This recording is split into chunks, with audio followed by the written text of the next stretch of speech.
En AFI hemos procesado la información de las 18 entidades individuales más relevantes representativas de todos los ramos. Dichas entidades suponen cerca de 2/3 partes del sector, negocio doméstico, por activos, primas o fondos propios y, por consiguiente, proporcionan una visión global de la solvencia y rentabilidad del sector suficientemente precisa. Las muestras de entidades seleccionadas se recogen en la siguiente tabla. En cuanto a solvencia, la evaluación de los fondos propios disponibles por dicha muestra de entidades pone de manifiesto que estos exceden de forma más que suficiente los requerimientos de capital regulatorios, SCR. Según nuestros cálculos, como puede verse en el gráfico de la izquierda, dichos requerimientos se concentran por mitades entre riesgos financieros, de mercado y de crédito, y riesgos propiamente actuariales, riesgos de suscripción de los distintos ramos. Por otra parte, como puede observarse en el gráfico de la derecha, dichas exigencias solo representan un 41% aproximadamente del total de la tarta de recursos propios regulatorios disponibles por esta muestra de entidades representativa del sector. Dicho de otro modo, la ratio de solvencia, SCR/capital disponible, se situaría en media en el 241%, mediana 209%, cifra ligeramente superior a la del año anterior y alineada con los estándares medios del sector en la Unión Europea. No obstante, como puede observarse en el gráfico de más abajo, presenta una amplia dispersión por entidades, entre un mínimo de 134%, AXA Seguros Generales, y un máximo de 479%, Mutua Madrileña. Merece la pena, en todo caso, hacer una observación adicional. Las ratios señaladas consideran algunas medidas especiales del marco regulatorio de la solvencia a la que pueden acogerse las entidades. Una de ellas, corrección de las provisiones técnicas, tiene un carácter meramente transitorio, facilitando un aumento suave en el tiempo de las mayores exigencias de capital que impone la nueva normativa. Eliminando esa corrección transitoria, a la que no todas las entidades se han acogido, con el fin de realizar un contraste más real y homogéneo, las ratios individuales de solvencia por entidades que se obtienen se representan en el gráfico siguiente, y la ratio media de la muestra se reduce hasta el 219%, mediana 197%, cifra similar a la de un año antes.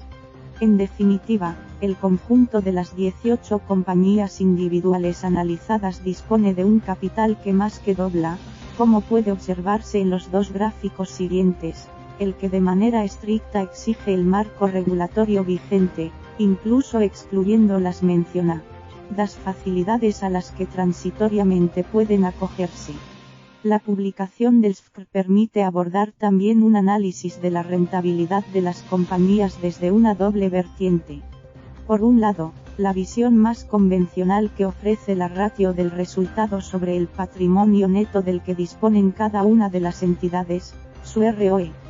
Por otro, y al tiempo, la visión complementaria que ofrece la ratio del resultado sobre el capital regulatorio, basado en los riesgos asumidos por cada entidad, del que debieran disponer, su RORAC. Recuérdese en cualquier caso que la información de los SFCR publicados hasta el momento se refiere a entidades individuales y no es información consolidada del grupo asegurador en su caso, lo cual matiza la homogeneidad y relevancia de la comparabilidad que sería mucho más rica a nivel consolidado.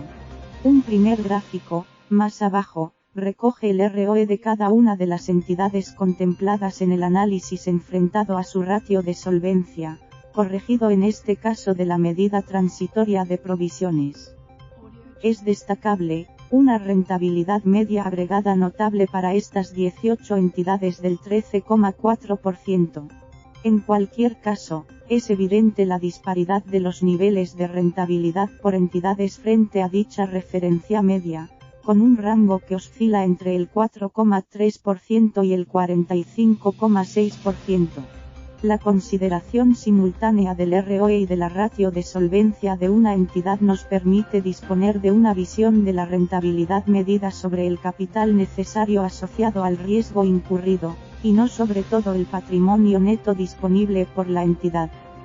En él representamos precisamente esa idea de RORAC, calculando la rentabilidad como los resultados netos en relación al capital regulatorio exigido por los riesgos incurridos por cada una de las compañías corchete izquierdo corchete derecho.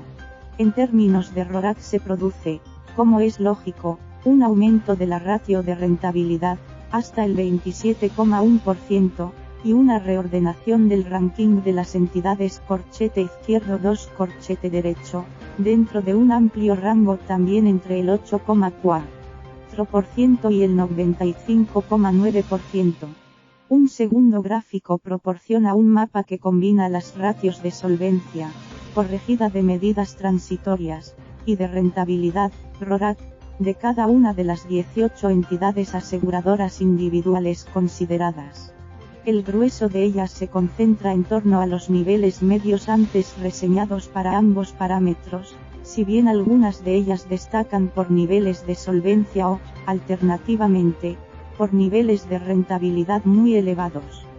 Corchete izquierdo corchete derecho. El RORAC podría aproximarse multiplicando el ROE por la ratio de solvencia, aunque en realidad solo equivaldría estrictamente si el patrimonio neto coincidiese exactamente con los fondos propios disponibles regulatorios.